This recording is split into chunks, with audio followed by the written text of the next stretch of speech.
रहा हूं, ये सब जगह पे आप देखोगे ना, एक तो सेक्शन कौन सा आ रहा है, 80JJ है। कौन सा है यहां पे भी देखो, 80JJ है। लास्ट ये अपना 115 BACB लिखाया था मैंने आपको, उसमें भी था 80JJ। क्या है ये 80JJ? तो एक बार मैं आपको 80JJ बता देता हूं क्या है अभी। पहले मैं अभी जा रहा हूं कौन से सेक्शन पे, 80JJ पे जा रहा हूं। तुम आ जाओ पेज नंबर 94 पे।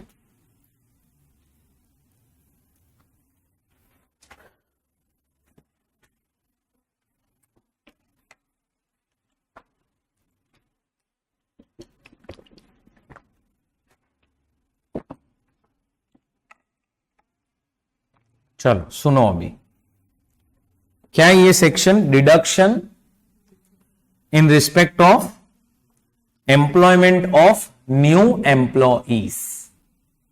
बराबर से ये सेक्शन समझना, क्योंकि मुझे इसके बाद आप लोगों को एक सम करवाने का है। पहले तो ये सेक्शन क्यों बनाया था, तो क्या हो रहा है कि कंपनी, ये जो असेसीज है वो एम्प्लॉयमेंट जनरेट करे, जनरेट एम्प्लॉयमेंट का क्या हो, जनरेशन हो, उसको एनकरेज करने के लिए ये सेक्शन बनाया गया। मतलब आप लोगों को एम्प्लॉयमेंट दो, उसके लिए ये सेक्शन क्या किया गया है, बनाया गया है।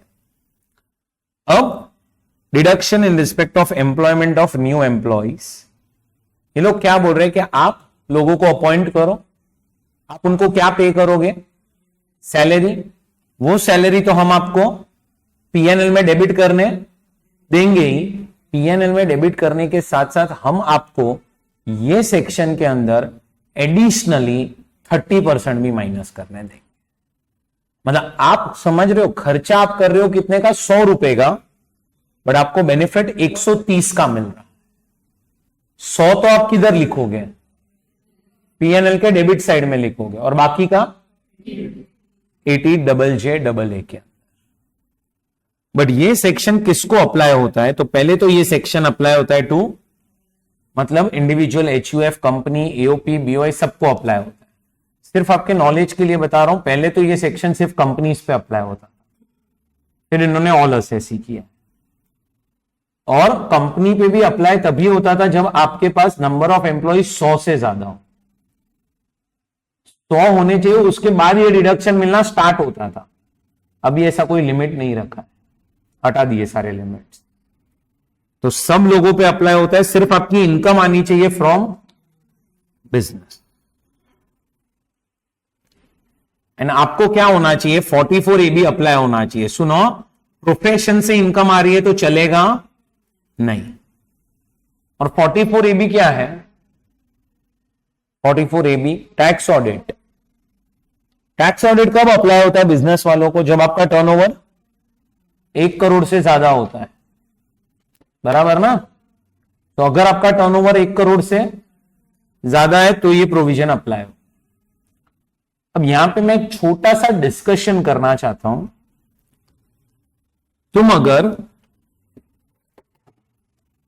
तुम्हें याद हो ना,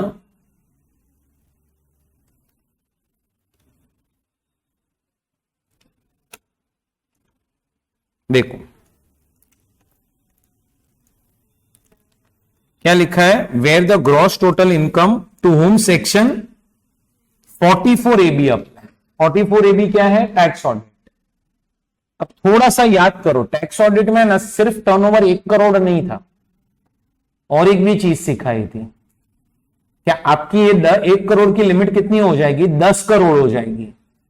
पता है कब, जब 2 कंडीशन सैटिस्फाई हो। क्या, अगर आपके cash inflows are less than और equal to 5% of total inflows, and अगर cash outflows are again less than और इक्वल टू 5% ऑफ टोटल। तो जब 44AB अप्लाई होगा तब आपको ये बेनिफिट मिलेगा। अब मैं क्या बोल रहा हूं, सुनो,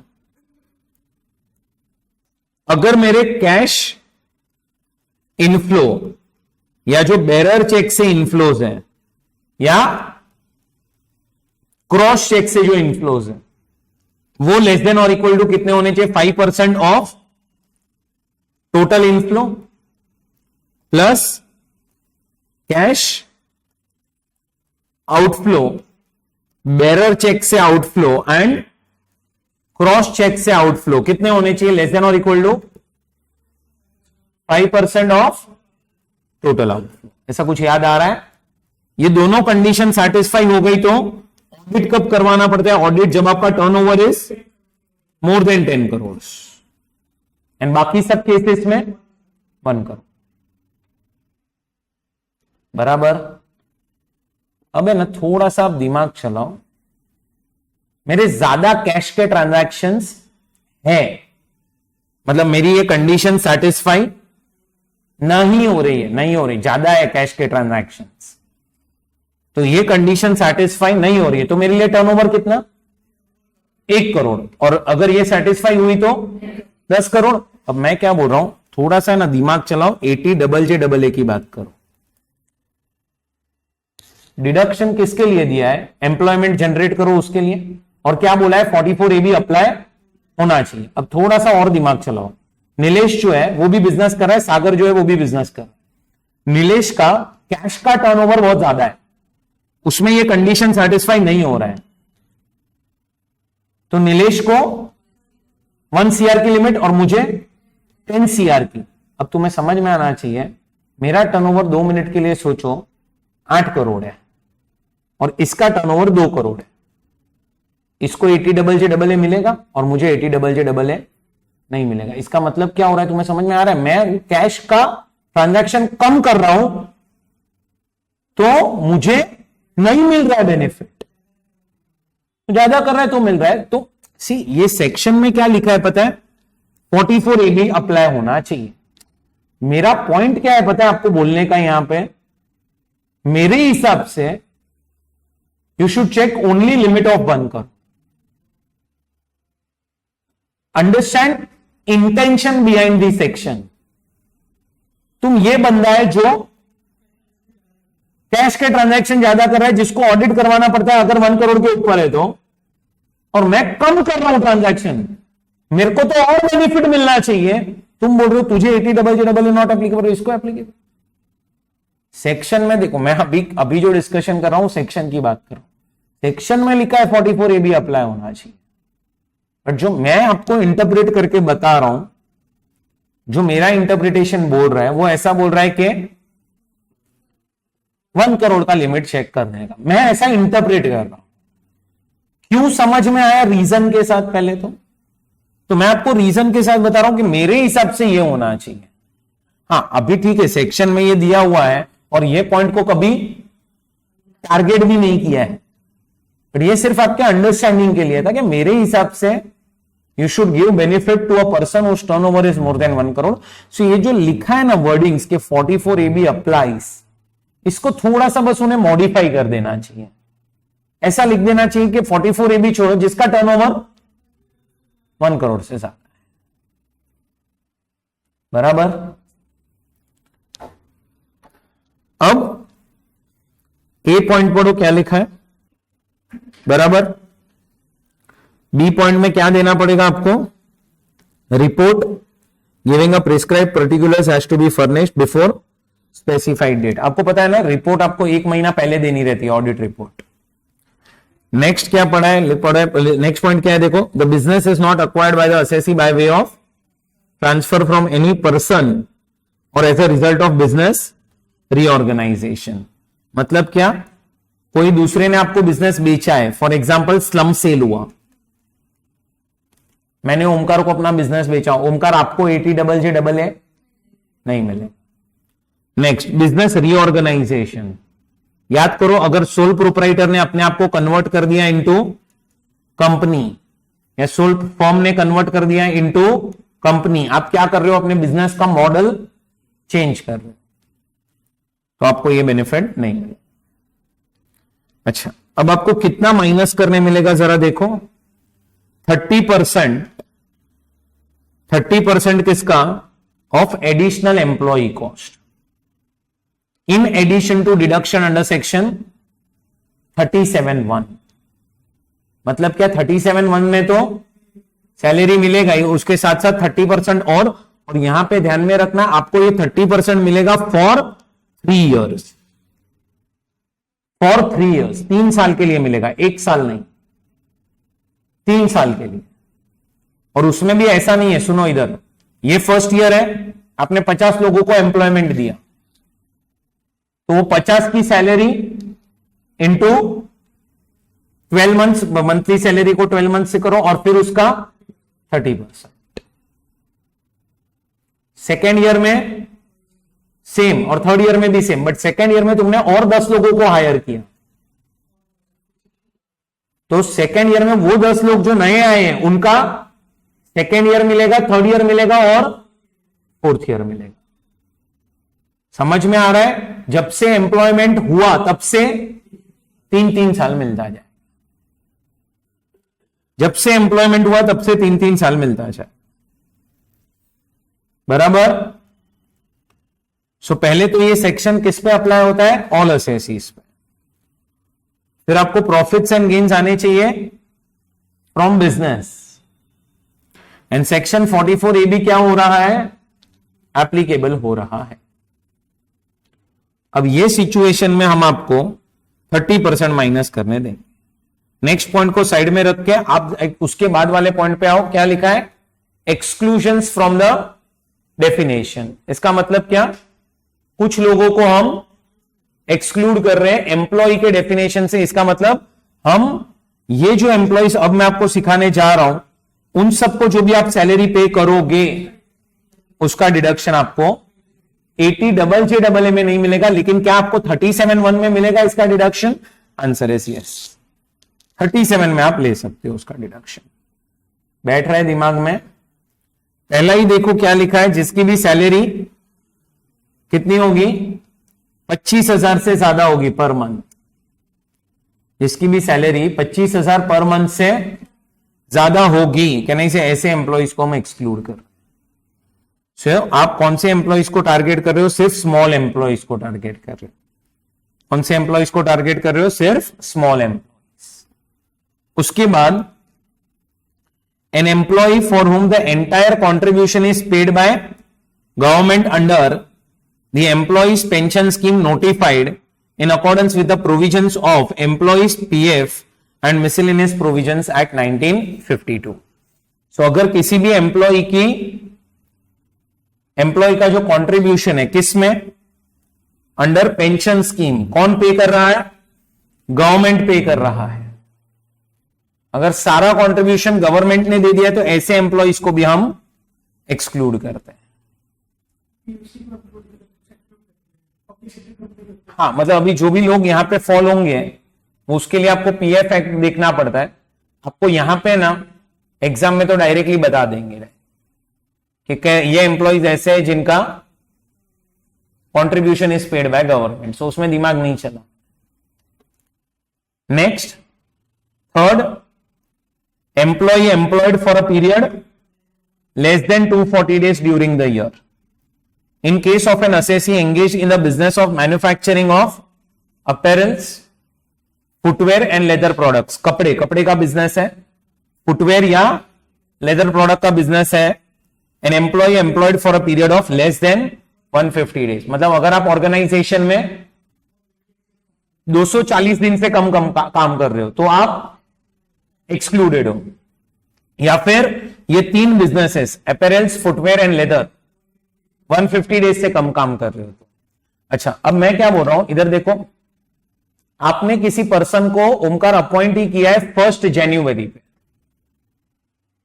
1 जनवरी को ही आपने अपॉइंट किया है। कहने say that person will be employed for 90 days और 92 डेज जो भी आएंगे, जनवरी, मार्च एंड फेब, 91 डेज के लिए एम्प्लॉयड होगा।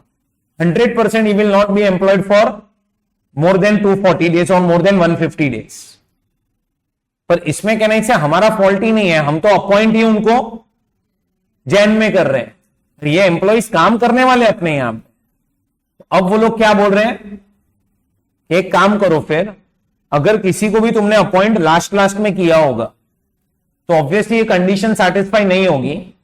आप चेक करना कि ये वाले एम्प्लॉइज क्या नेक्स्ट ईयर आपके यहां पे 240 डेज या 150 डेज से ज्यादा काम कर रहे हैं कि नहीं। इफ आंसर इज यस तो तुम समझना कि इनका एम्प्लॉयमेंट नेक्स्ट ईयर ही हुआ है, इनका एम्प्लॉयमेंट नेक्स्ट ईयर ही हुआ है। ऐसा मत समझना जैन में हुआ है, उनको नेक्स्ट ईयर एम्प्लॉय किया और नेक्स्ट ईयर एम्प्लॉय किया इसका मतलब हम आपको 30% माइनस करने दें नेक्स्ट ईयर, उसके नेक्स्ट ईयर और उसके नेक्स्ट ईयर। उसीलिए नीचे देखो एक नोट डाला है मैंने, note, if an employee is employed for less than 240 days or 150 days but is employed for a period of 150 or 240 days in immediately succeeding year, he shall be deemed to have been employed in succeeding year, in succeeding year। And चौथा employee जो exclude किया गया है definition से वो कौन है? जिसके नाम पे who does not participate in RPF, जिसके नाम पे पीएफ फंड नहीं है, आरपीएफ नहीं है, रिकॉग्नाइज्ड प्रोविडेंट फंड। अब सिर्फ आपके नॉलेज के लिए बता देता हूं, ऐसे तो क्वेश्चन में देते ही है वो लोग, लेकिन कुछ एम्प्लॉइज ऐसे होते हैं जो आप अपॉइंट करते हो फॉर अ टेम्पररी पर्पस। मतलब वो एम्प्लॉइज को आप एक पर्पस के लिए अपॉइंट करते हो, जैसे ही पर्पस खत्म हुआ वो एम्प्लॉइज ऑर्गेनाइजेशन छोड़ के चले जाएंगे। तो हुआ ये कि जो टेम्पररी एम्प्लॉइज होते हैं, जिसको हम बोलते हैं कैजुअल एम्प्लॉइज, उनके नाम पे जनरली पीएफ अकाउंट ओपन नहीं होता है, तो वो एम्प्लॉइज यहां पे एक्सक्लूड हो जाते हैं। अब एडिशनल एम्प्लॉय कॉस्ट का हमें 30% मिलने वाला है। So what is additional employee cost? Total emoluments paid or payable to additional employees employed during the previous year. So जो भी आप सैलरी पे करोगे एम्प्लॉइज को, दैट इज एम्प्लॉय कॉस्ट या एडिशनल एम्प्लॉय कॉस्ट बोल सकते हो। अब आपका बिजनेस का फर्स्ट ईयर है, first year, so the emoluments paid or payable to employees employed during that previous year shall be deemed to be the additional employee cost. मतलब अगर आप लोगों ने 50 लोगों को अपॉइंट किया और 50 लोग को जो भी आप सैलरी पे कर रहे हो, यानी से वो आपकी क्या हो जाएगी? Additional employee cost. But second year में वो लोग क्या बोल रहे हैं? अगर आपका बिजनेस एग्जिस्टिंग है तो वो लोग बोल रहे हैं additional employee cost shall be nil if there is no increase in number of employees from total number employed as on the last day of preceding year. मतलब क्या आपके एम्प्लॉइज कितने होने चाहिए? 50 के 55 हुए तो चलेगा, तो हम तुम्हें और 5 लोगों को ही सैलरी माइनस करने दें। नंबर ऑफ एम्प्लॉइज क्या होने चाहिए? बढ़ने चाहिए, आपके बढ़ने चाहिए नंबर ऑफ एम्प्लॉइज, और उनकी जो भी सैलरी है वो सबका पेमेंट होना चाहिए by account payee cheque, demand draft, ECS, prescribe. अब तुम्हारा एक डाउट आना चाहिए कि सर ये वाली कंडीशन फिर फर्स्ट ईयर में नहीं है क्या, ये पेमेंट वाली? क्योंकि फर्स्ट ईयर में तो उन्होंने बोला है कि जो भी आप सैलरी पे करोगे, वो कंडीशन स्पेसिफिकली 80JJAA में नहीं लिखी है। 80JJAA के अंदर लिखा ही नहीं है कि आपका फर्स्ट ईयर में पेमेंट कौन से मोड से होना चाहिए। ये 80JJAA में कहीं पे भी नहीं लिखा है। लेकिन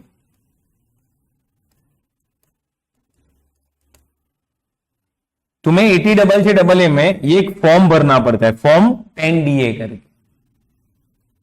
फॉर्म 10DA देखोगे तो उसमें है ना, पहली चीज, the amount shall not include emoluments paid otherwise than by way of account payee cheque, demand draft, ECS, prescribe.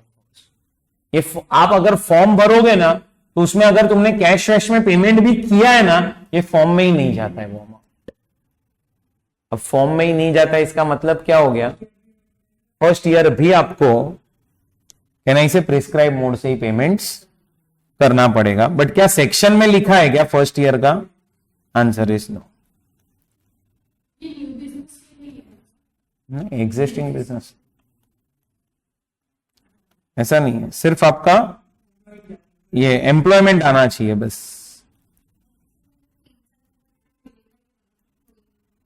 3 साल के बाद मतलब एम्प्लॉयमेंट आता गया तो हाँ, ये देखो 30% of additional employee cost of such employee for 3 years for succeeding. बराबर। अब ये पॉइंट ठीक है, तुम स्किप कर सकते हो। Employee who has employed during the year and whose employment has the effect of increasing the number, ये ठीक है, ये हटा दो आप पॉइंट। शॉर्ट में आपके एम्प्लॉयज बढ़ते रहेंगे तो आपको मिलता जाएगा बस।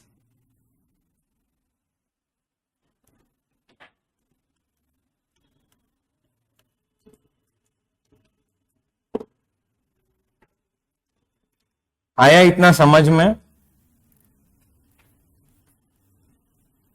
चलो ये देखो, ये क्वेश्चन आपके सामने रखता हूं, पहले आपके हिसाब से निकाल लो। बहुत इजी है ये तो, पर मेरे को इसके बाद और एक क्वेश्चन करवाने का है, तो ये वाला क्वेश्चन करो आपके हिसाब से।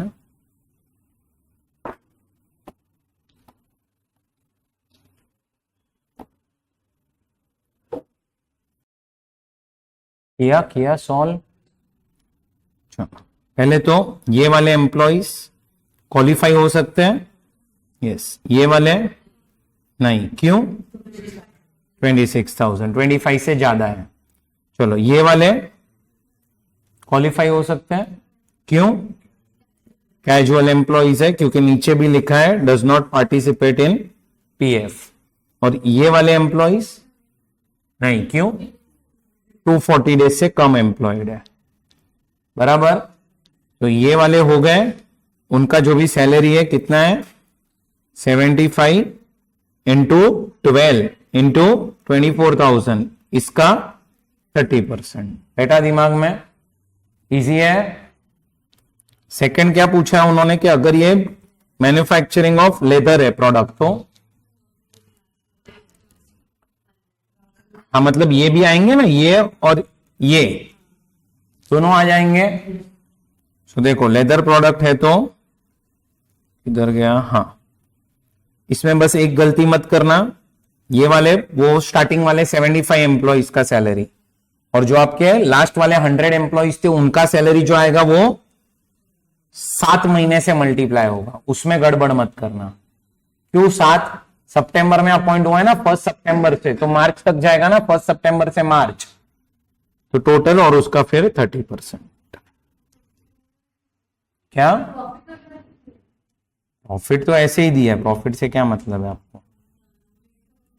अपने को टर्नओवर देखना है, ये तो बकवास है ये चीज, अपने को टर्नओवर देखना है बस।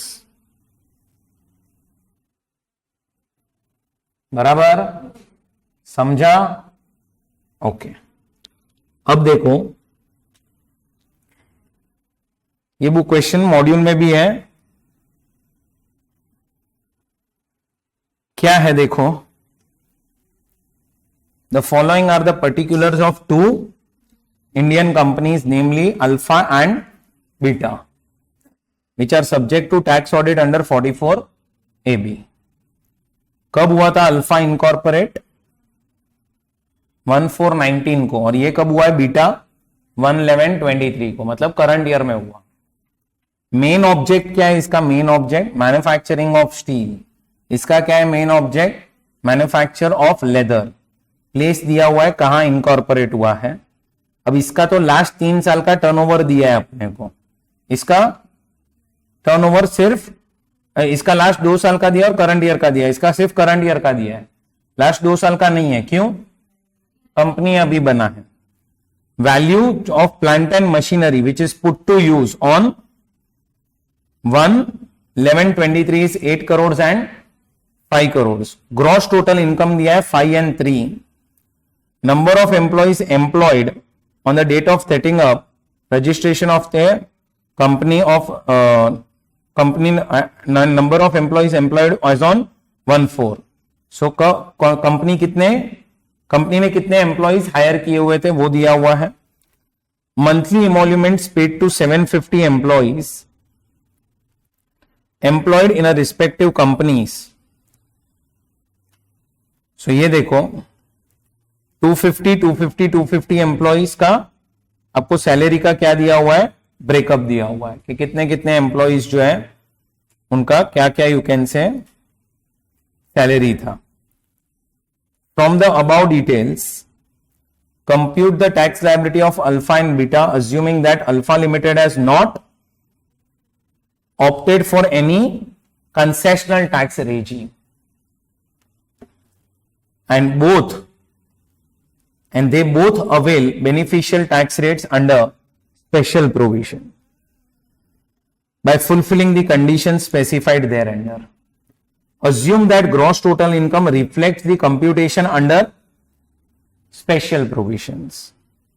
Would it be beneficial for Alpha Limited to opt for beneficial tax rates of previous year 23-24 instead of paying tax under regular provisions? अब ध्यान से सुनो, ये सेम क्वेश्चन आपको मॉड्यूल में भी मिल जाएगा.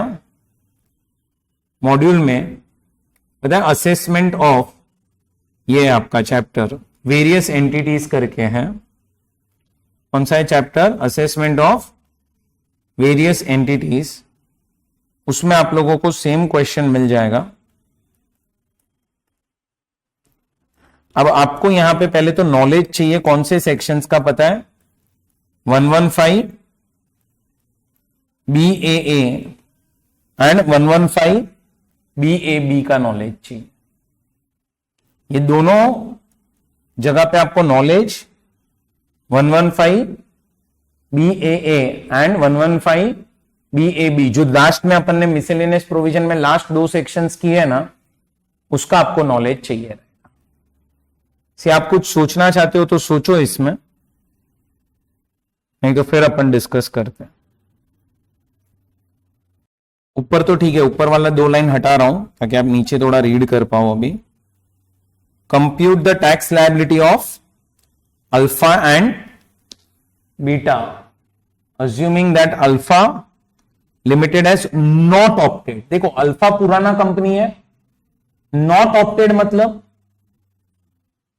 वो नहीं गया है कंसेशनल रेट में, इसका मतलब नॉर्मल प्रोविजन में गया रहेगा. तो अगर उसको अभी लगाना भी है तो कौन सा प्रोविजन लगा सकते हैं इसको, अल्फा को? 115 BAB लगा सकते हैं जो भी लास्ट में पढ़ाया? नहीं. क्यों? न्यू कंपनी नहीं है. क्या इसको मैं 115 BAA जो मैंने कल पढ़ाया था वो लगा सकते हैं,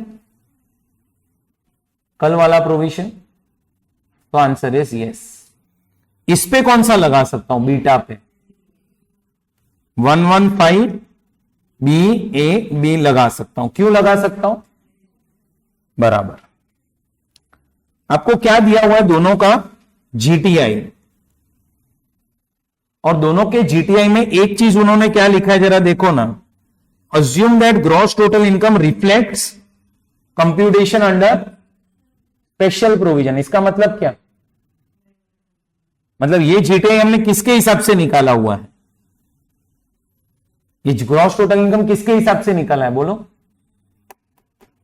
115 BAA एंड BAB के हिसाब से निकाला हुआ. बोलो हाँ या ना? पर दिया क्या है अपने को? नेट इनकम दिया है कि ग्रॉस? ग्रॉस. अच्छा, अब मैं क्या बोल रहा हूं,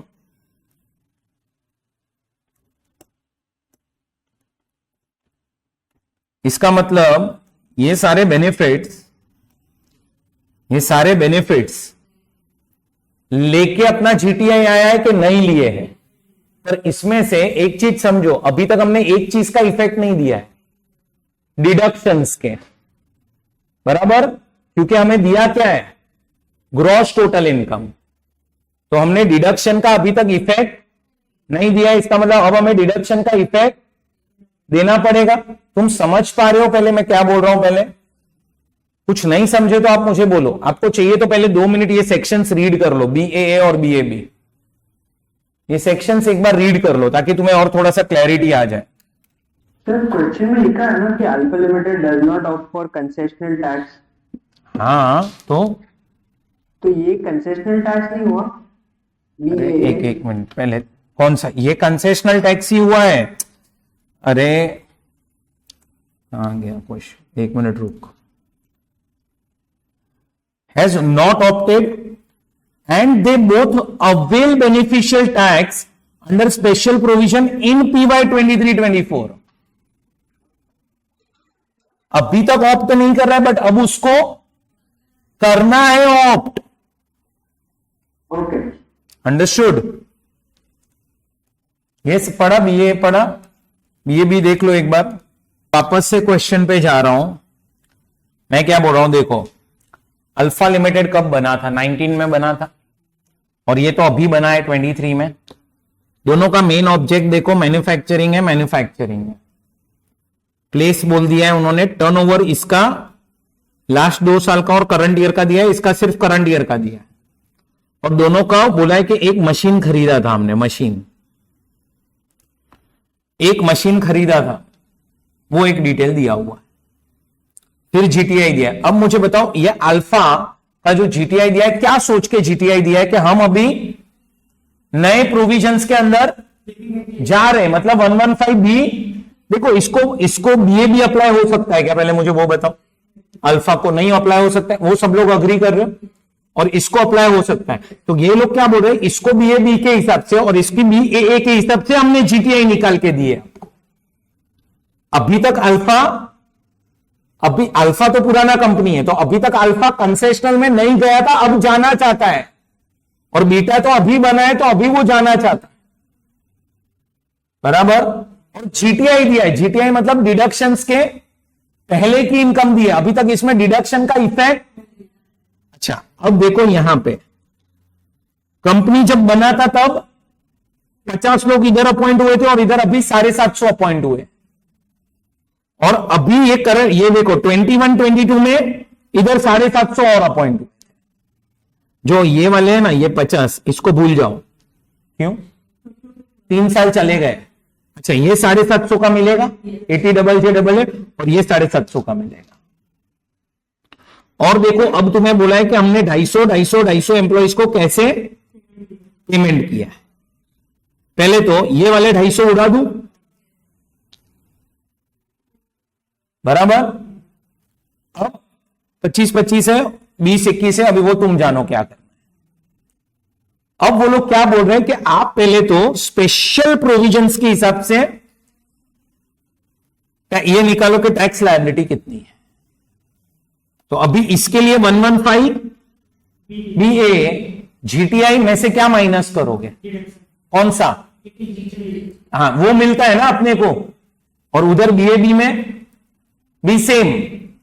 मुझे बताओ क्या आना चाहिए आंसर. अब समझा क्वेश्चन? समझा पहले क्या? हाँ, यहां पे लिखा है ना, ये रहा मंथली. चलो करे डिस्कस. इसमें तो क्या हो जाएगा, ये 20 और ये 25, दोनों को आप माइनस कर पाओगे. इधर क्या होगा, 21 और 25. क्या? ये बिजनेस स्टार्ट इस दिन हुआ है, वो ध्यान में रखना. आप देखो, मतलब मुझे नहीं पता. अभी लीप ईयर है, वो भी ध्यान में रखना आप.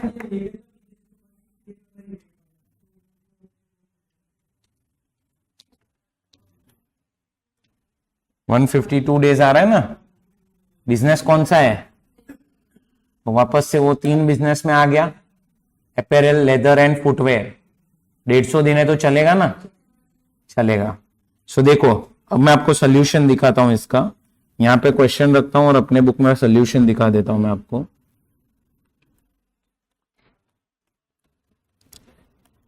ये देखो, इधर 5 लाख है, सॉरी 5 करोड़ है, और इधर 3 करोड़ है.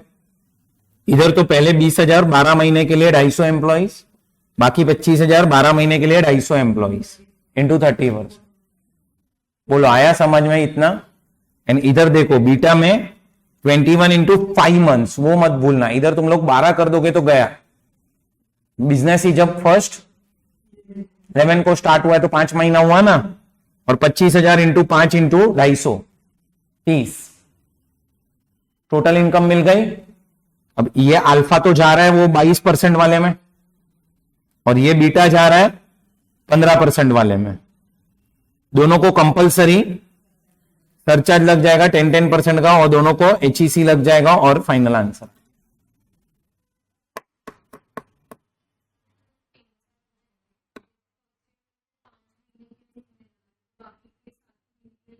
नहीं, साल बोला है उन्होंने, मंथ्स वाइज नहीं, 36 मंथ्स नहीं बोला है ये बराबर। तो this is your first year, अभी और 2 साल लो आप, थर्ड ईयर फिर और आगे 7 महीना नहीं ले सकते। ये समझा? अभी क्वेश्चन में और एक पॉइंट उन्होंने पूछा है, वो मैं आपको पॉइंट बता रहा हूं, अब आप मुझे बताओ उसमें क्या होगा। Would it be beneficial for alpha to opt for beneficial rates, tax rates, instead of paying tax under regular provisions? Examine. Option अपने को किसके लिए देखना है? सिर्फ अल्फा के लिए। अल्फा कौन सी है? नई कंपनी के पुरानी। तो पुरानी कंपनी में वो लोग क्या बोल रहे हैं कि अगर आप ऑप्शनल ऑप्शनल तो नहीं बोल सकते, बट अगर आप 115 BA में नहीं जाना चाहते, ये कंसेशनल रेट में नहीं, और नॉर्मल प्रोविजन में जा रहे हो, रेगुलर प्रोविजंस में, तो क्यों नहीं मिलेगा डिडक्शन नॉर्मल में? तो नॉर्मल में तो मिलेगा ही ना, नॉर्मल में तो सारे डिडक्शंस मिलेंगे बराबर। और नॉर्मल में और एक आप समझो, चलो आप आपके हिसाब से दिमाग चला के कुछ करो ना, कैलकुलेट क्या आ रहा है अल्फा में। जीटीआई तो दिया है अपने को, अल्फा अगर नॉर्मल प्रोविजन में जा रहा है तो क्या होगा, सोचो ना थोड़ा। देखो अल्फा का अपना बेनिफिशियल वाला ये 115 BA वाला तो रेट आ गया, कंसेशनल रेट वाला, तो अभी इसको अपने को नॉर्मल के साथ कंपेयर करना है, तो क्या क्या हुआ रहेगा, क्या मतलब क्या हम चेंजेस करें, वो सोच लो ना आपके हिसाब से एक बार, और एक रफ में कुछ कैलकुलेशन करो तो अच्छा रहेगा।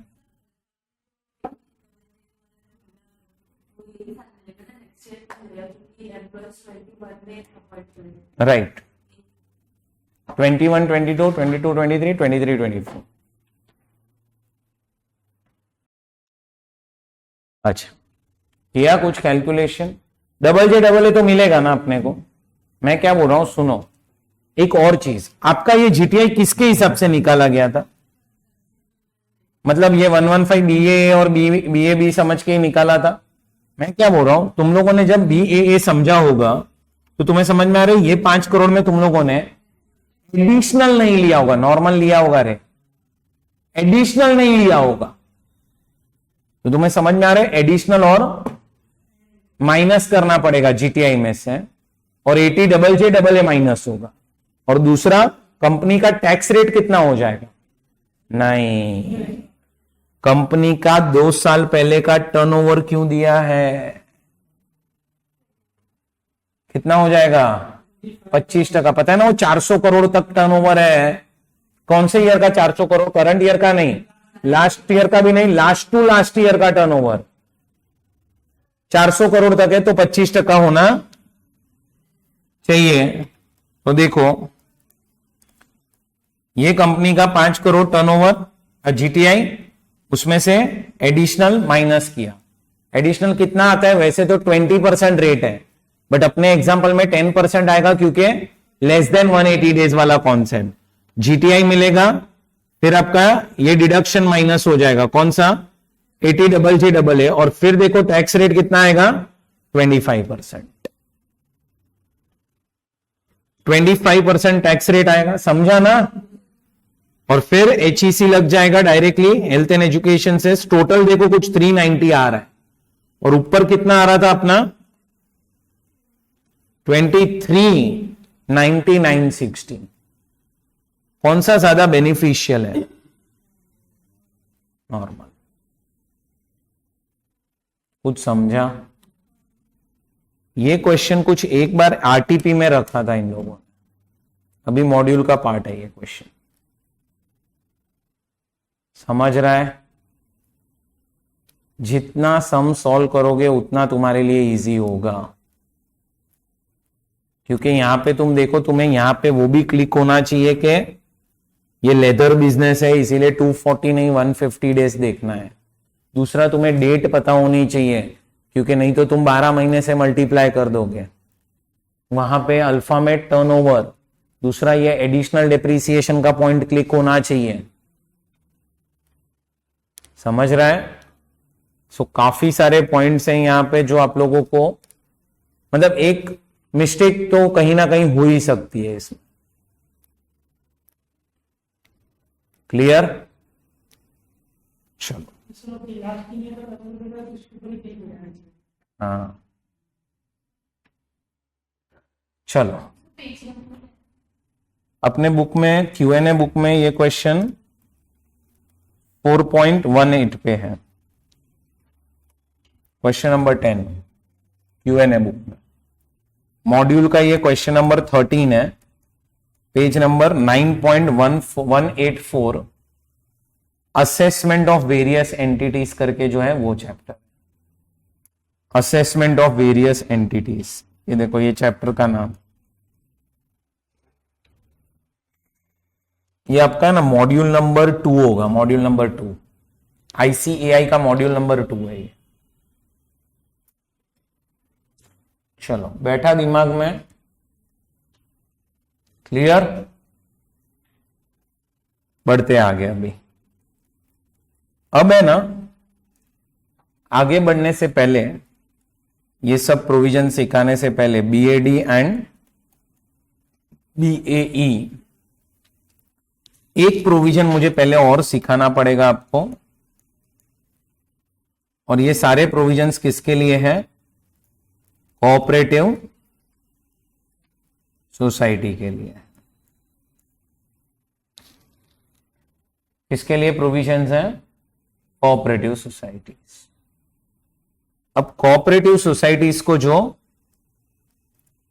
स्लैब रेट लगता है ना, स्लैब रेट, वो थोड़ा सा डिफरेंट है। 0 से लेके 10,000 10% लगता है उनको, 10,000 से ज्यादा अप टू 20,000 20% लगता है उनको, एंड मोर देन 20,000 30% लगता है। ये उनका क्या है? Basic tax as per slab rate. और सरचार्ज जो है ना, उनकी लिमिट्स उन्होंने कर दी है इन लाइन विथ कंपनीज। अगर income is more than 1 CR तो 7%, and if income is more than 10 CR तो 12%। ये सरचार्ज की लिमिट्स रखती है, which are in line with companies. HEC तो अपना कॉमन ही रहता है 4%, उसमें कोई चेंज नहीं, बराबर। ये उन्होंने कोऑपरेटिव सोसाइटीज के टैक्स रेट्स रखे। अब कोऑपरेटिव सोसाइटी को एक डिडक्शन भी मिलता है, deduction under section ATP। Cooperative society को क्या मिलता है? Deduction under which section? ATP। ATP में डिडक्शन भी मिलता है। पहले मैं आप लोगों को क्या करवाने जा रहा हूं, डिडक्शन जो है वो डिस्कस कर रहा हूं। पहले ATP करके सेक्शन है जो आप लोगों को पेज नंबर 92 पे दिया हुआ, 92 पे दिया हुआ है ATP करके सेक्शन।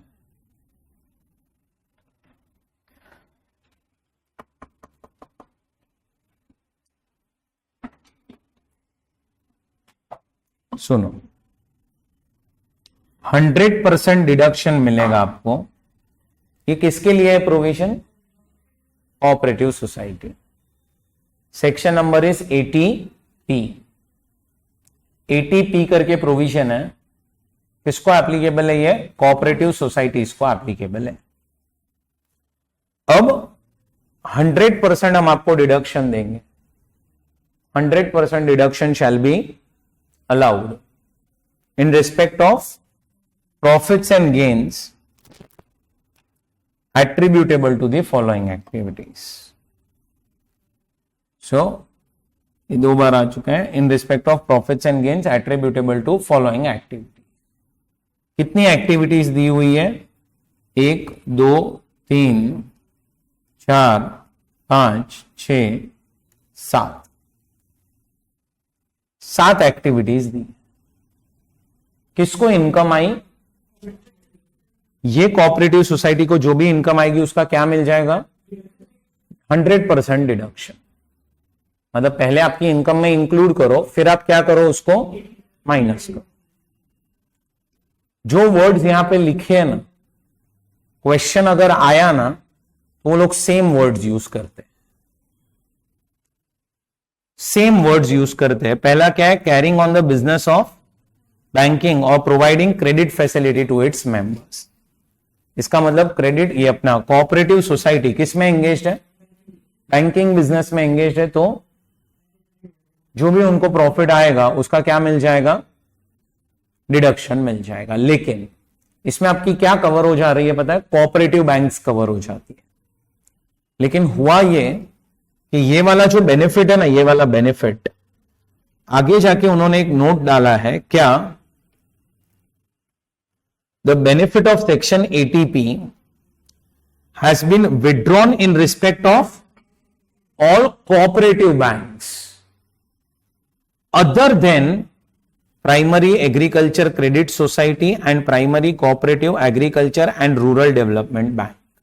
So ये दो लोगों को बेनिफिट मिलेगा, बाकी कोऑपरेटिव बैंक्स को नहीं मिलेगा. सो ये जो फर्स्ट पॉइंट है ना, first point carrying on the business of banking or providing credit facilities, किस किस को मिलेगा? Primary agriculture credit society and primary cooperative agriculture and rural development bank. इसके अलावा अदर कोऑपरेटिव बैंक्स को यह बेनिफिट मिलेगा नहीं. समझाइए. Next, cottage industries.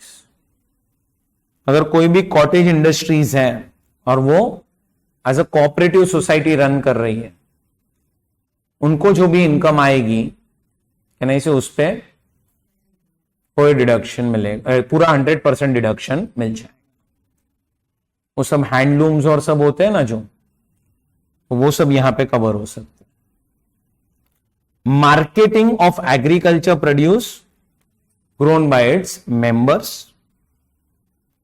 Purchase of agriculture implement, seeds, livestock or other article intended for agriculture or for purchase or for the purpose of supplying them to its members. ये सब activity same to same question में दी होगी. Next, processing without the aid of power of agriculture produce to its members, मतलब without electricity. इसमें आपको confuse कर सकते हैं. क्या कर सकते हैं पता है? वो लोग बोलेंगे कि processing with the aid of power, processing with the aid of power, तो वो याद रखना, उसका आपको डिडक्शन मिलेगा नहीं. Collective disposal of labour to its members, fishing and other allied pursuit such as catching, curing, processing etcetera and equipment in connection therewith for the purpose of supplying them to its member. अब ये जितनी भी activities यहां पे लिखी है, उन सब से आपको जो भी इनकम आएगी उसका आपको डिडक्शन. बट इसमें जो ये लास्ट पॉइंट है, 6 पॉइंट बोलो एंड 7 पॉइंट बोलो या फिर F और G पॉइंट बोलो, exemption in respect of income referred above, ये दोनों, सिर्फ ये दोनों के लिए will be available only to a cooperative society which under their rules law restrict the voting rights to members who contribute their labor force or who actually carrying on fishing or other allied activities.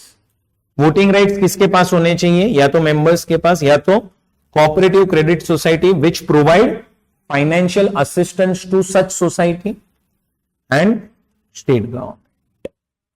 इन तीनों के पास अगर voting right होंगे तो ही, कौन सा, 6, नहीं 6 और 7 में, ये पॉइंट का डिडक्शन सिर्फ आपको तभी मिलेगा।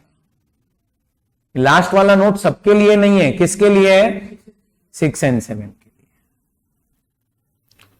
उसके बाद वो लोग क्या बोल रहे हैं, 100% of profits and gains of the business would be allowed as deduction from gross total income of a cooperative society in case of a primary cooperative society engaged in supplying milk, oilseeds, fruits, vegetables raised by or grown by its members to, मतलब क्या, एक society है जिसके members ने ये सब race किया या ग्रो किया है, और ये आप सप्लाई कर रहे हो किसको, federal cooperative society engage in supplying milk, oil seeds, fruits and vegetables to government or local authority, a government company engage in supplying milk, oil seeds, fruits, vegetables to public.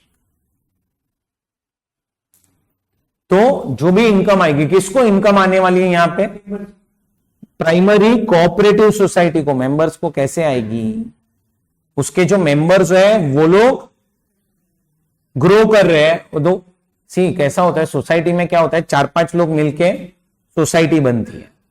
Society is a different person, members are different person. तो society के जो members हैं उन्होंने milk, oil seeds और सब society को ही दिया है और सोसाइटी बेच रहा है, तो सोसाइटी की जो भी इनकम आएगी वो क्या हो जाएगी, एग्जेम्प्ट। सोसाइटी अगर कोई भी एक्टिविटीज करे, एक्टिविटी में याद रखना उनकी एक्टिव इनकम आनी चाहिए, पैसिव इनकम नहीं। पैसिव इनकम मतलब इंटरेस्ट, डिविडेंड, वो सब पैसिव इनकम हो। कोई भी बिजनेस कर रहा है, कौन, सोसाइटी, एक फ्लैट डिडक्शन मिल सकता है, कितना, कंज्यूमर कोऑपरेटिव सोसाइटी को 1 लाख एंड अदर सोसाइटी को 50,000। नेक्स्ट, इंटरेस्ट एंड डिविडेंड मिल रहा है फ्रॉम अदर कोऑपरेटिव सोसाइटी, मतलब एक कोऑपरेटिव सोसाइटी को दूसरी कोऑपरेटिव सोसाइटी से इंटरेस्ट डिविडेंड मिला, क्या हो जाएगा, 100% deduction. Next, income derived by a cooperative society from letting out godown or warehouses for storage, processing, facilitating the marketing of commodities is fully allowable as. Next, any income arising to cooperative society by way of interest on securities and income from capital gain, income from house property, fully deductible under this section where the gross total income of cooperative society does not exceed 20,000. कौन है ये, small cooperative societies, and it is not a housing society or a urban consumer society, a society carrying on transport business, a society engaged in performance of any manufacturing operation with the aid of, इसमें बहुत limited cooperative societies आती है, मतलब मैं आपको practically बताऊं तो कोई भी नहीं आता इसमें, क्योंकि जीटीआई देखो कितना लिखा है, 20,000। तुम्हें समझ में आ रहा है, अब जीटीआई में अगर तुम हाउस प्रॉपर्टी तुम्हारे पास है और भाड़े पे दे रहे हो, मे बी उसी की इनकम तुम्हारी 20,000 से ज्यादा हो जाए। सो कोऑपरेटिव सोसाइटी स्मॉल वाली है, वो हट सकती है, बट ठीक है, ये पॉइंट कभी भी एग्जाम में टारगेट भी नहीं हुआ है और पूछा भी नहीं। एंड लास्ट में तो जो पॉइंट था वो मैंने आपको पहले ही बताया। अब ये जो सेक्शन है कौन सा, एटीपी, जो आपको पेज नंबर 92 पे दिया है, यह आपको कोऑपरेटिव सोसाइटीज को क्या मिल रहा है, डिडक्शन। अब कोऑपरेटिव सोसाइटीज के लिए 2 सेक्शंस बनाए गए, पहला 115 BAD और दूसरा 115 BAE। ऐसे तो आप देखने जाओगे तो जो कोऑपरेटिव सोसाइटीज के मैंने रेट्स बताए यहां पे, कहना इसे इनकम, मेजर इनकम तो 30% पे ही जा रहा है। मेजर इनकम कितने पे टैक्स हो रहा है, 30% पे ही टैक्स हो रहा है मेजर इनकम। तो आपका मेजर इनकम 30% पे टैक्स हो चुका है, तो इसीलिए अब उन्होंने क्या किया है, 115 बीएडी एंड बीएई करके सेक्शंस बनाए। और उन्होंने क्या बोला कि आप ये बीएडी और बीएई में जाओ, हम आपको कंसेशनल रेट वहां पे लगाएंगे। क्या लगाएंगे बोलो? बट यस, आपको फिर ATP section is not applicable. अब जिन भी कोऑपरेटिव सोसाइटीज को एटीपी अप्लाई होता है ना, वो लोग एटीपी में ही जाते हैं, वो लोग इधर जाते ही नहीं है, क्योंकि एटीपी में तो क्या बेनिफिट है सोचो ना, 100% डिडक्शन। बराबर। अब मैं क्या बोल रहा हूं, ये जो सेक्शन है कौन सा, 115 बीएडी एंड बीएई, ये आप लोगों को मैंने मिसलेनियस टॉपिक्स में दिया है।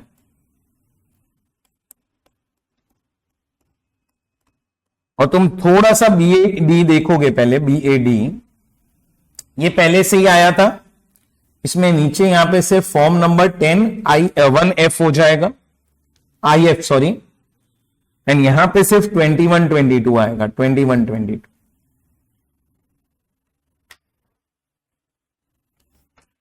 पेज नंबर 146 पे।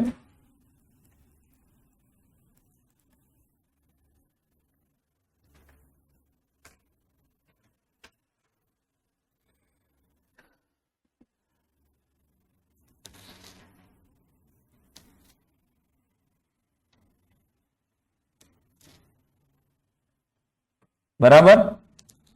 अब ये देखोगे ना, तो it is similar to 115 BAA, it is similar to 115 BAA। बैठ रहा है दिमाग में आपके? अच्छा, अब कोऑपरेटिव सोसाइटी को मैट नहीं लगेगा, कोऑपरेटिव सोसाइटी को क्या लगेगा, AMT। पता है AMT क्या था? Alternate minimum tax. तो उनको AMT लगने वाला है। बैठ रहा है दिमाग में?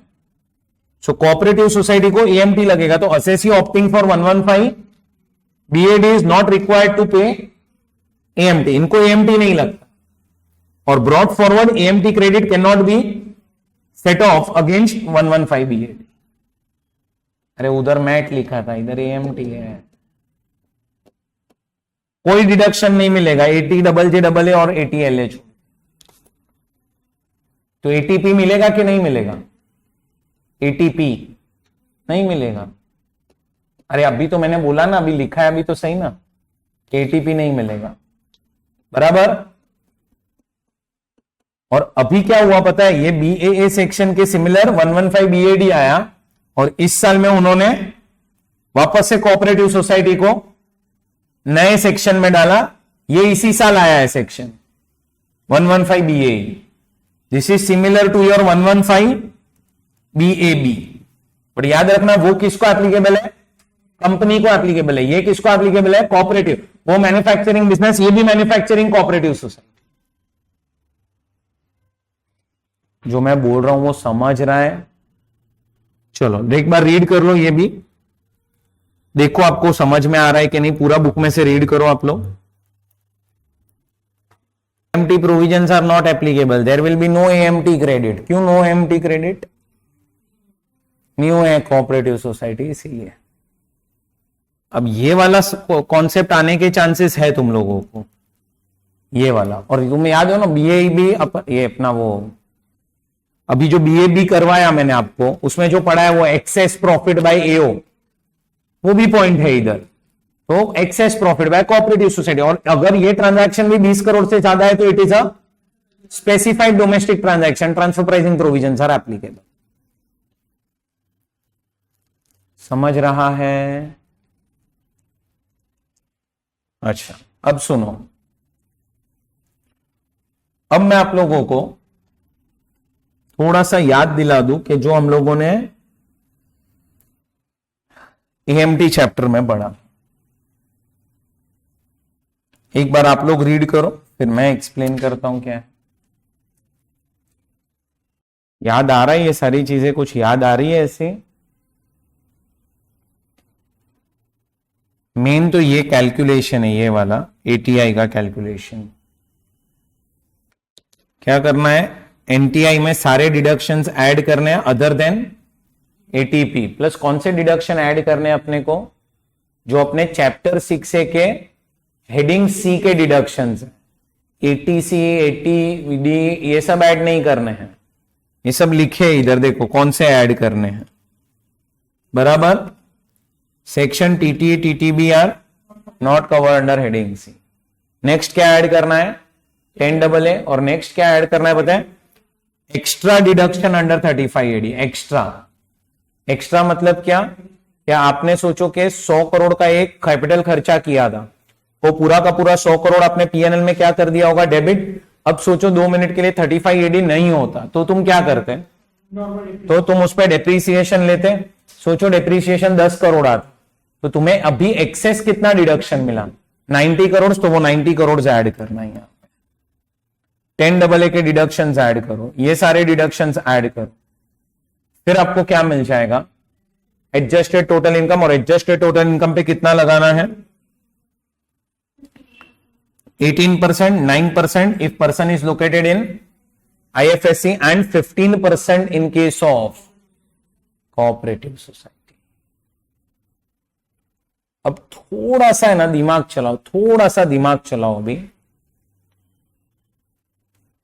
कोऑपरेटिव सोसाइटीज में एटीपी आएगा तो एटीपी का तो डिडक्शन वैसे भी एड बैक नहीं हो। एटीपी आएगा तो एटीपी तो वैसे भी मिल रहा है और एएमटी तभी अप्लाई भी नहीं होगा, बराबर। एंड एएमटी में जब तुम 115 बीएडी या बीएई में जाओगे तभी भी अप्लाई नहीं होगा, मतलब तुम रहोगे अंडर नॉर्मल प्रोविजंस तो एएमटी आएगा। पर एएमटी एटीपी रहा सिर्फ आपके बुक्स में तो एएमटी नहीं आएगा। जो मैं बोल रहा हूं समझ रहा है, क्यों एटीपी रहा, तो क्योंकि एटीपी का डिडक्शन हमें एड बैक करना ही नहीं है। हमें एड बैक जो करना है ये सब चीजें आपके बुक्स में रही तो एएमटी आएगा, नहीं तो एएमटी का मतलब ही नहीं है। फिर पहले इतना समझा तो मैं कुछ आगे सीखाऊं। ये याद आया तुम्हें, अपन ने मैट पढ़ा था, अपन ने एएमटी पढ़ा था। मैट क्या था, हाँ, तो जिसमें अपन बुक प्रॉफिट कैलकुलेट करते थे और उस पर 15% करते थे। इधर हम क्या करते हैं, एटीआई करते हैं और उस पर 18.5 करते हैं। सो यहां पे 9% in case of IFSC and 15% in case of cooperative. तुम देख रहे हो कंपनी के जितने भी प्रोविजंस हैं एंड कोऑपरेटिव सोसाइटी के प्रोविजन सब लाइन में लेके आई है गवर्नमेंट। मैट कितना लगता है कंपनी को, 15, ये भी 15। बीएडी बीएबी इधर, वहां पे बीएए और बीएबी। चीजें बैठ रही है दिमाग में, एक मिनट, चलो यहां पे ध्यान दो। ये ना ये केस सिनारियो है जो लास्ट ईयर आया था, लास्ट ईयर का ये एग्जाम में नवंबर 23 में लास्ट ईयर आया था। मतलब तुम्हें समझ में आ रहा है, कोऑपरेटिव सोसाइटीज को लेके लास्ट ईयर कोई प्रोविजन अगर मैं बोल रहा हूं तो 115 अपना ये कौन सा बीएई तो होगा ही नहीं। अपने लिए कौन सा सेक्शन एप्लीकेबल होगा, सिर्फ बीएडी। सिर्फ आप पहले केस सिनारियोस पढ़ लो शांति से ना, क्वेश्चन पढ़ लिया, केस स्टडी बाद में, असल ये बाद में देखो पहले तो। अब देखो इधर ध्यान देना, देखो कितनी कोऑपरेटिव सोसाइटीज है टोटल, यहां पे 3 है। पहला अल्फा, दूसरा बीटा एंड तीसरा गामा, बराबर। ये 3 कोऑपरेटिव सोसाइटीज है। Following are the details about alpha cooperative society, beta cooperative society, gamma cooperative society for previous year 22-23। Case मैंने आपको क्या बोला, लास्ट ईयर का है। आपका ईयर कौन सा है, 23-24। तो ऐसा कुछ आया तो आपके इसमें फिर ईयर चेंज हो जाएगा। तो ईयर चेंज होगा तो अपने को बी, ये अभी लास्ट सेक्शन बीएई जो किया उसका भी एप्लीकेबिलिटी देखना पड़ेगा। अभी मैं इधर बीएई का एप्लीकेबिलिटी देखूंगा नहीं, क्यों नहीं देखूंगा, Alpha cooperative society is engage in providing credit facilities solely to its members. सिर्फ क्रेडिट फैसिलिटीज दे रहा है 20 लाख का। And Alpha cooperative society also derives interest of 3 lakhs from investment in a Delta cooperative society. ठीक है, अभी मैंने आपको थोड़ी देर पहले एटीपी करवाया डिडक्शन के अंदर, बराबर। पहले तो आ रहा है अपना alpha cooperative society is engage in providing, हाँ, फिर आ रहा है beta cooperative society. Beta cooperative society is engage in marketing of agriculture produce grown by its members, the profits and gains from which is 40 lakhs for previous year 22-23. It has employed 8 new employees with a salary of 22,000 per month on 1/6. Salary is paid by ECS. It gets books of accounts audited. It also earns interest of 12 lakhs on fixed deposit with Axis and ICICI bank, बराबर। Axis bank से and ICICI bank से क्या मिल रहा है उसको? Interest. किससे? Cooperative society से मिल रहा है, नॉर्मल। और कुछ बिजनेस भी है उनका, क्या है? Marketing of agriculture produce.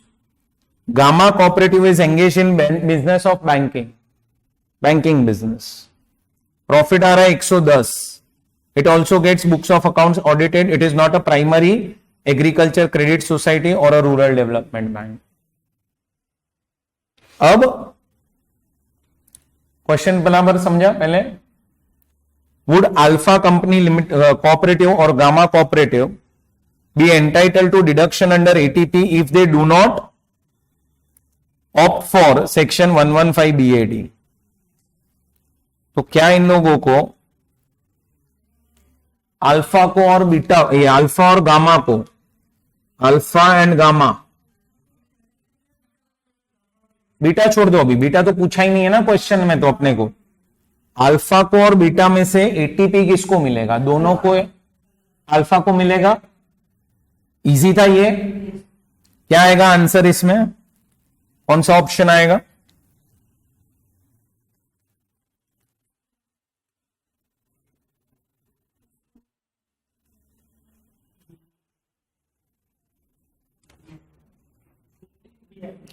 कौन सा आएगा? बोलो जल्दी। डी आएगा, डी। तो इसका आंसर इज डी। इजी है ये, ओके। अब थोड़ा से डिफिकल्ट होते जाएंगे cases. Would the provisions of AMT, alternate minimum tax, be attracted in case of alpha, beta and gamma if they do not opt for 115 BAD? थोड़ा सा अभी सोचना पड़ेगा। 115 BAD में वो लोग नहीं जा रहे। किस किस को AMT आ सकता है वो बताना पड़ेगा आपने। थोड़ा सा सोचो। केस रखता हूं मैं आपके सामने, बीटा गामा का देख लो आप लोग पहले। बहुत इजी है।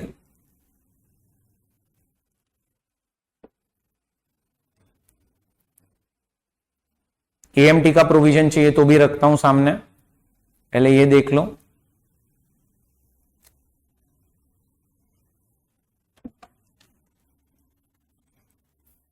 ये बीटा, गामा और ये अल्फा।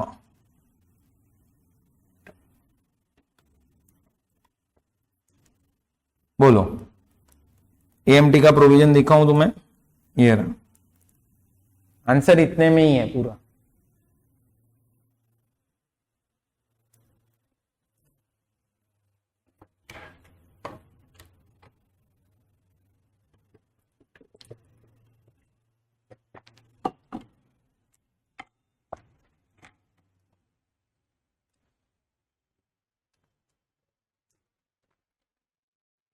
बोलो,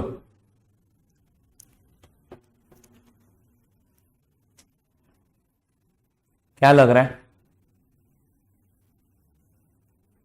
किसको आएगा? Alpha, beta, gamma? गामा को एप्लीकेबल होगा। बहुत इजी है।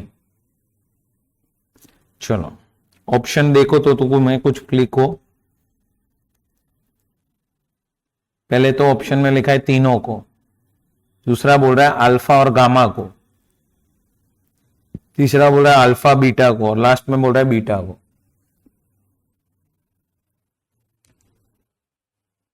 इसको एएमटी अप्लाई होगा?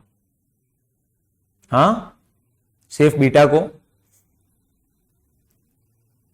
चलो ध्यान से सुनो, मैं क्या बोल रहा हूं, थोड़ा दिमाग चलाओ ना। ये तीन चीजें ऐड करनी है, बराबर है?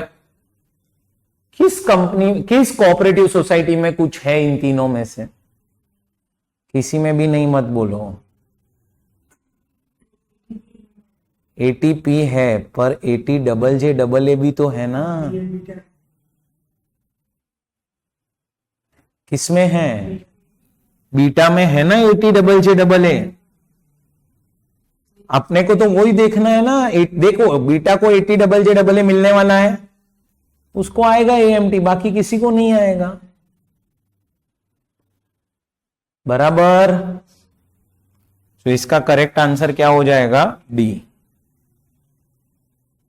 चलो अब थर्ड केस थोड़ा और difficult. What would be the tax liability of beta if he opts for 115 BAD? It may be assumed that gross total income is same under the normal provisions of the Act and 115 BAD. अच्छा, 115 BAD में पहले तो rate क्या है? Rate 22% plus 10% compulsory surcharge plus 4%, सो 25.168, बराबर? अब beta को target करना है अपने को। चलो बीटा बीटा बीटा, हाँ ये रहा बीटा। चलो करो, बीटा के केस में क्या होगा? 115 बीएडी के हिसाब से निकालना है, टैक्स कितना आएगा बोलो? 40 लाख इनकम, 12 लाख इनकम है, 2 इनकम है आपकी, क्या होगा बोलो?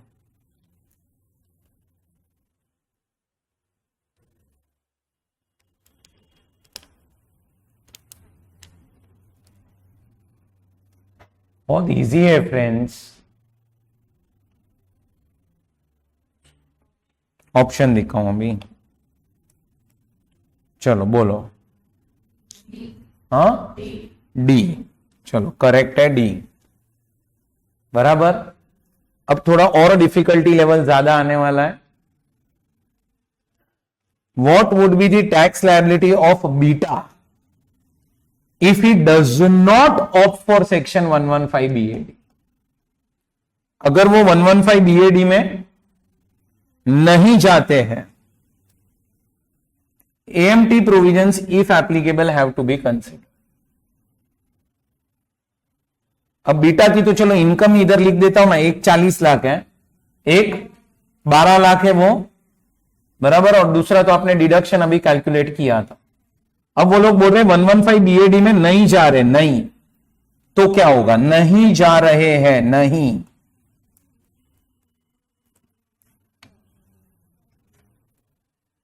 नहीं जा रहे तो किधर जाएंगे? नॉर्मल में जाएंगे। सोचो अभी क्या होना चाहिए था ना। एक कोऑपरेटिव सोसाइटी से दूसरी कोऑपरेटिव सोसाइटी को इंटरेस्ट मिला तो डिडक्शन मिलेगा, दूसरे से मिला तो नहीं मिलेगा।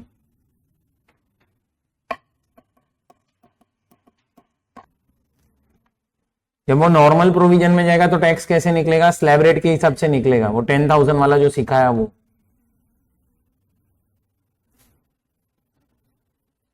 बराबर। और एक आध मिनट सोचो पहले। चार पांच चीजों तो चीजें हैं दिमाग में, बस 4-5 ही तो क्वेश्चन के अंदर चीजें हैं। 52 लाख इनकम है ना, जिसका ब्रेकअप क्या है? 40 and 12। अब तुम सोचो ना, नॉर्मल प्रोविजन में जा रहे, सारे डिडक्शंस मिलेंगे अपने को, सारे डिडक्शंस मिलेंगे। वो एएमटी छोड़ दो 2 मिनट के लिए, चलो एएमटी को साइड में रखो, सारे डिडक्शंस मिलने वाले हैं। वो सोच के करो ना क्या फाइनल आंसर आ रहा है, और जो फाइनल आंसर आ रहा है उस पे जो मैंने अभी ये वाले स्लैब रेट सिखाए थे वो अप्लाई करो। फाइनल आंसर क्या आ रहा है वो सोचो। दो ही तो इनकम है, 52 लाख इनकम है टोटल, 40 लाख और 12 लाख। और जब तुम 115 बीएडी में नहीं जाओगे, इसका मतलब तुम्हें नॉर्मल प्रोविजन एप्लीकेबल होंगे, उसमें तो सारे डिडक्शंस आपको मिलेंगे।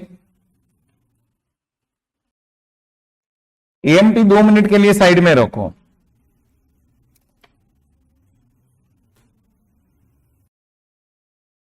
चलो सिखा दूं अभी मैं। आया आप लोगों का कुछ आंसर? अच्छा ऑप्शन अभी बी आया आपका, आपका बी। चलो एक आंसर बी आ चुका है, और देखते क्या है। नीलेश आपका ए आया। अच्छा आपने एएमटी अप्लाई किया?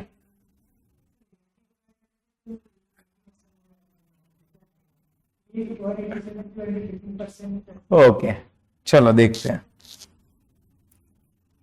चलो यहां पे ध्यान दो, ये आपकी जीटीआई हो गई ऐसा बोल सकता हूं पहले मैं। क्या डिडक्शन मिलेगा? एक तो 80 पी मिलेगा, कितना 40 लाख मिल जाएगा, ये पूरा 40। 12 लाख नहीं मिलेगा। कौन सा 12 लाख? ये वाला। क्यों? दूसरी कोऑपरेटिव सोसाइटी से नहीं मिला है अपने।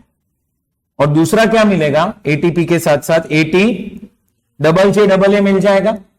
कितना था अमाउंट देखो जरा, 5,28,000। कितना आया नेट इनकम? 6,72,000 आ रहा है, बराबर। अब इसमें से पहले 10,000 की इनकम पे 10% आएगा, 1,000 रुपया। नेक्स्ट 10,000 की इनकम पे 20% आएगा, 2,000 रुपया। 10 ऊपर चला गया, 10 इधर चला गया। अब 6,52,000 बच गया, उस पे 30% आएगा। सबको निकालो और 4% हेल्थ एंड एजुकेशन से ऐड करो। पहले तो एक आंसर आ गया 2,06,450। ये करने से 2,06,000। अब क्या चेक करना पड़ेगा बोलो? एएमटी क्या हुआ?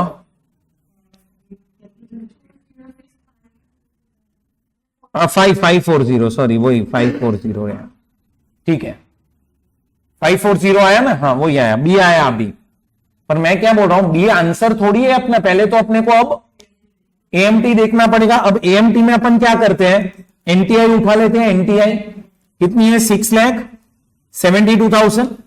बोलो अब क्या ऐड करूं उसमें मैं? Double J double A 5,28,000। कितना आ रहा है जरा बताओ?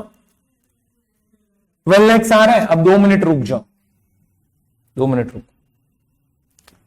ऐसे तो 12 लाख पे तुम 15 प्लस 4% करोगे तो तुम्हारा आंसर 187,200 आएगा। वो एएमटी के हिसाब से आएगा। लेकिन लेकिन लेकिन पहले तो तुम्हें समझ में आना चाहिए, ये एएमटी जो मैंने आपको सिखाया उसमें एक पॉइंट था कि अगर आप इंडिविजुअल एचयूएफ, एओपी, बीओआई या एजेपी हो तो आपको एएमटी तभी अप्लाई होगा जब आपके adjusted total income is more then 20 lakhs. What is cooperative society? It is one type of AOP BOI. तो कोऑपरेटिव सोसाइटी पे अप्लाई ही तभी होता है जब 20 लाख से ऊपर हो। मेरे एग्जांपल में 20 लाख से कम है ये adjusted total income, AMT apply नहीं होता। और छोड़ो, तुम्हें वो याद ही नहीं है पॉइंट, 2 मिनट के लिए समझो तो भी ये आंसर तुम्हारा 2,06,540 आएगा, क्योंकि नॉर्मल प्रोविजन में उतना हो रहा है और एएमटी में तो विच एवर इज हायर में वही आए।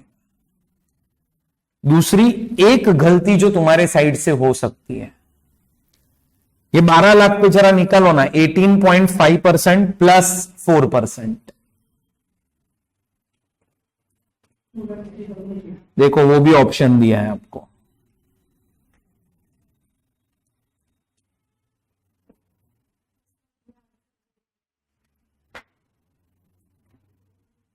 2,30,880 भी ऑप्शन है। इसका मतलब क्या पता है तुम्हें? एएमटी का रेट तो ऐसे तो तुम्हें 18.5 याद होगा, तुम्हें तो वो क्लिक भी होना चाहिए कि कोऑपरेटिव सोसाइटी को 15%।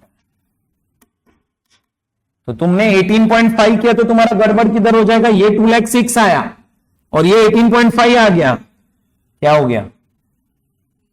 इसी आंसर आ गया। बैठ रहा है दिमाग में? बोल क्या हुआ Nilesh?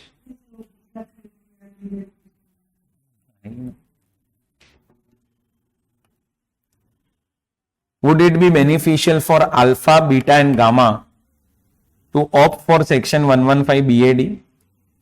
It may be assumed that gross total income is same. अब आप किसको एडवाइस करोगे 115 BAD में जाने के लिए? यानी से जिसका एटीपी में बेनिफिट नहीं है उसको बोलो ना जाने के लिए। जिसको एटीपी में इनकम पे ऊपर पूरा डिडक्शन मिल रहा है उसको क्यों बोलना है? क्योंकि 115 बीएडी में गया तो एटीपी नहीं मिलेगा। कौन सा ऑप्शन आएगा? गामा को भेजो, क्योंकि गामा जो है वो एटीपी में कवर्ड नहीं है। बराबर।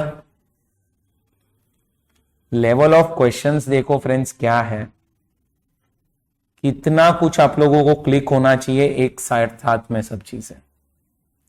सो मैं हर बार यही बोलता आ रहा हूं, सम्स पे फोकस करो अभी। अब तुम देखो ऐसे सम्स करके जाओगे तो तुम्हें क्लैरिटी रहेगा कि इसमें क्या करना है। प्रैक्टिस ही नहीं करोगे तो कुछ नहीं हो पाएगा। मुझे जहां जहां पे भी याद है मैं सारे सम्स करवा रहा हूं आपको। मुझे जहां जहां पे लग रहा है कि ये सम करवाना चाहिए, ये सम करवाना चाहिए, ये कॉन्सेप्ट के लिए मैं करवा ही रहा हूं। बट कैसा होता है, ये आज सम किया है, एक दो बार और करोगे तो तुम्हें वो सम्स पे ग्रिप बैठे। तुम है ना कॉन्सेप्ट एक बार पढ़ो लेकिन सम 4 बार सॉल्व करो। तो जितने सम्स तुम ज्यादा सॉल्व करोगे उतना तुम्हारे लिए बेनिफिट होता जाएगा। पूरा गेम जो है ना वो प्रैक्टिस का ही गेम है। टैक्स में मार्क्स लेके आना है तो तुम्हें प्रैक्टिस चाहिए, क्योंकि वो लोग हर एक पॉइंट को कहीं ना कहीं से उठा के पूछ रहे हैं। और एमसीक्यूज और केस स्टडीज के वजह से पेपर डिफिकल्ट हो चुका है, तुम्हें समझ में आ रहा हूं। ये सोचो ना अभी इसमें अपने पास क्या कुछ एमसीक्यू में ऑप्शंस अपने पास ऐसे हैं ना कि सारे आंसर्स राइट आ सकते हैं। सो प्रैक्टिस जितना करोगे उतना तुम्हारे लिए अच्छा है। मॉड्यूल तुम्हारे लिए बेस है। सारे सम्स जो आपने बुक में दिए हैं वो मॉड्यूल के ही है पहले तो वो पूरा पहले कंप्लीट करो। तुम्हारे एंड पे एक एक सम उठाओ और प्रैक्टिस करते जाओ, उससे तुम्हारे कॉन्सेप्ट्स क्लियर होते जाएंगे। तुमने एक सम पढ़ा, उसमें देख लो कौन सा सेक्शन है, जाके सेक्शन रीड करो और सम सॉल्व करो। वैसा प्रैक्टिस करोगे ना तो तुम्हारे लिए चीजें इजी होती जाएगी। समझा? कोऑपरेटिव सोसाइटीज के जो प्रोविजंस थे वो कंप्लीट हुए।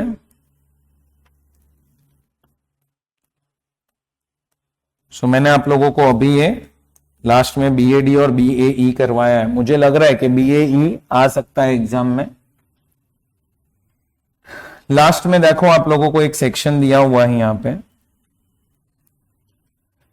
जो प्रोड्यूसर्स ऑफ मूवी होते हैं या फिर अगर कोई पर्सन स्पेसिफाइड एक्टिविटी में एंगेज्ड है, उन लोगों को एक फॉर्म सबमिट करना पड़ता है 52A करके विद इन 60 डेज। जो जो चीजें मैं हाईलाइट कर रहा हूं उतनी ही याद रखना, बाकी सब आप स्किप कर सकते हो। किसको सबमिट, ये कौन सबमिट करेगा? प्रोड्यूसर या फिर person engaged in specified activity. उसको एक फॉर्म फर्निश करना पड़ेगा with in 60 days from the end of previous year, जिसके अंदर आपके सारे पेमेंट्स जो 50,000 के ऊपर हुए रहेंगे उसकी डिटेल्स आपको देनी।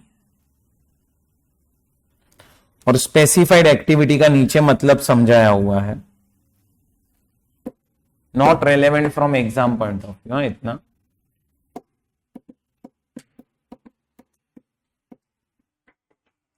ओके। अब फ्रेंड्स एक ये सेक्शन है 281 करके, certain transfers to be void.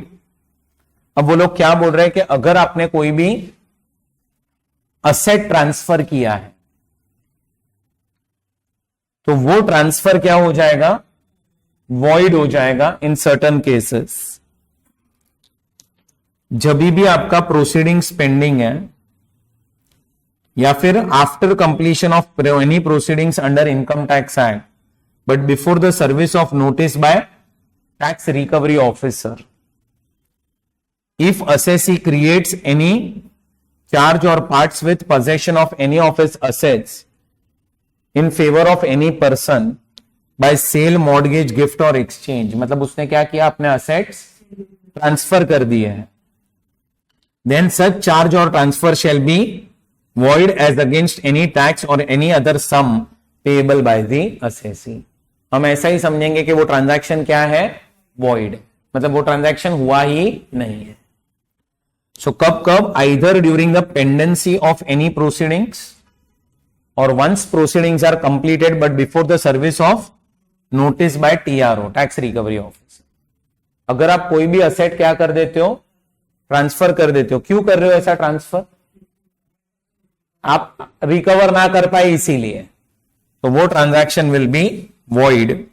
However, such transfer or charge shall not be void in following cases: when such charge or transfer is created with a permission of AO, and second, such transfer and charge is made for adequate consideration and with a bona fide intention, याद रखो, and with a bona fide intention, बस adequate consideration मिला है और आपका कोई ऐसा purpose नहीं था क्या कि चोरी करना है हमें, bona fide intention था, बस वो याद रखो। यहां पे असेट का मीनिंग दिया हुआ है कि असेट में क्या क्या आएगा, land, building, plant and machinery, share, securities, FD with bank, to the extent to which any of this assets do not form part of stock in trade. And last में the section applies only if the value of asset according to AO transferred is more than 10 and the amount of tax payable or likely to be payable is more than. बड़े assessees पे ही apply कर रहे, छोटे assessees को हटा दिया। बैठ रहा है दिमाग में। लास्ट में 281B प्रोविजनल अटैचमेंट, आपकी प्रॉपर्टी जो होगी उसका क्या किया जा सकता है, एक प्रोविजनल अटैचमेंट किया जा सकता है। अब ये प्रोविजनल अटैचमेंट कब कब हो सकता है, जब भी आपका असेसमेंट चल रहा है या assessment reassessment of any income which has escaped assessment, तो डायरेक्टली आप बी पॉइंट ही याद रखोगे तो भी चलेगा। And C for imposition of any penalty under section 271 AAD where the amount or the aggregate amount of penalty is likely to be imposed under this section is 2 crores or more। So एक section है कौन सा, 217 AAD, उसमें अगर आपका penalty amount कितना आ रहा है बोलो, 2 करोड़ या उससे ज्यादा आ रहा है, तो ये प्रोविजनल अटैचमेंट हो सकता है। या फिर आपका जब भी असेसमेंट या रीअसेसमेंट हुआ है और एओ को ऐसा लग रहा है कि ये person you can say properties और सब ट्रांसफर कर सकता है, तो वो क्या कर लेगा, प्रोविजनली पहले से ही अटैच कर लेगा प्रॉपर्टीज। प्रोविजनल अटैचमेंट जो है, if the assessing officer is of the opinion that in order to protect the interest of the revenue it is necessary to do so, then he may take approval of higher authorities and by passing order in writing provisionally attach the properties। मतलब क्या, government का नुकसान ना हो, ऐसा एओ को लग रहा है कि यह असेसी गवर्नमेंट का नुकसान करने वाला है, प्रॉपर्टीज ट्रांसफर कर देगा, तो इसीलिए वो लोग क्या कर सकते हैं, प्रोविजनली अटैच कर सकते हैं। लेकिन आप देखो सब जगह पे वो लोग क्या बोल रहे हैं कि आपको अप्रूवल लेना पड़ेगा ऑफ हायर अथॉरिटीज। सिर्फ पावर दिया है तो ऐसा नहीं है कि उसका मिसयूज करो तुम लोग। सो अप्रूवल लेना पड़ेगा, ऑर्डर राइटिंग में होना चाहिए, फिर आप प्रोविजनली अटैच कर सकते हो। Such provisional attachment shall be valid for a period of 6 months from the date of passing of order of provisional attachment, which can be extended by order of higher authorities in writing in such a way that total period of provisional attachment does not exceed A or B, whichever is later. A or B, whichever is later.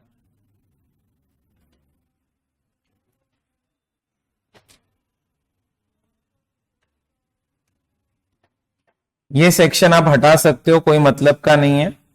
Notice serve करना है। लोग बोलते थे कि क्या क्या mode से आप सर्व कर सकते हो। आजकल तो सारी नोटिसेस इलेक्ट्रॉनिक फॉर्म में आ रही। सो इलेक्ट्रॉनिक फॉर्म और सब प्रिस्क्राइब था, पोस्ट वोस्ट से आप करो वो सब। अब यहां पे आपका मिसलेनियस प्रोविजन चैप्टर क्या हो चुका है, कंप्लीट हो चुका है। मिसलेनियस के साथ साथ आप देखोगे तो अपने डिडक्शंस भी काफी सारे हो चुके हैं। अब अंडरस्टैंड, ये जो चैप्टर्स अभी अपने बाकी है, पेनल्टी ऑफेंसेस, और यहां पे एक ब्लैक मनी है। ब्लैक मनी तो हो गया ना अपना, टैक्स ऑडिट और अपील्स एंड रिवीजन। अब है ना, ये जो छोटे छोटे चैप्टर्स है, पेनल्टी ऑफेंसेस और सब, इसके जो इंपॉर्टेंट, पेनल्टी में एक इंपॉर्टेंट प्रोविजन है पूरा, वो मैं क्लास में करवा दूंगा आपको। और जो छोटे छोटे प्रोविजन है जो मैंने दूसरे चैप्टर में भी डिस्कस किए, जैसे आपको पता हो तो कल भी अपन ने डिस्कस किए थे, थोड़े बहुत ट्रांसफर प्राइसिंग में डिस्कस किए थे। जो इंपॉर्टेंट है, जैसे कल अपन ने 285 BA में, पता है वो 500 और 1000 रुपए का पेनल्टी दे, जो इंपॉर्टेंट है वो मैं करवाऊंगा। छोटे छोटे प्रोविजंस आप अपने एंड पे एक बार देख लेना। मैं आपको चाहिए तो उसका रिकॉर्डिंग दे दूंगा, मेरे जो पास्ट ईयर का रिकॉर्डिंग है वो, बराबर है। सो फिर मैं वो सब चीजों पे अभी फोकस नहीं कर रहा हूं। अभी अपना नेक्स्ट फोकस बस दो चीजों पे ज्यादा रहेगा। Number 1 appeals and revision, and number 2 tax audit. ये दो चीजें अपना अभी मेन बाकी है। बाकी तो छोटी छोटी चीजें हैं। छोटी छोटी चीजें में जो भी मुझे इंपॉर्टेंट लग रहा है वो मैं सब करवाऊंगा, ठीक है। जैसे अभी डिडक्शंस के अंदर मुझे 1-2 डिडक्शंस और डिस्कस करने हैं बस।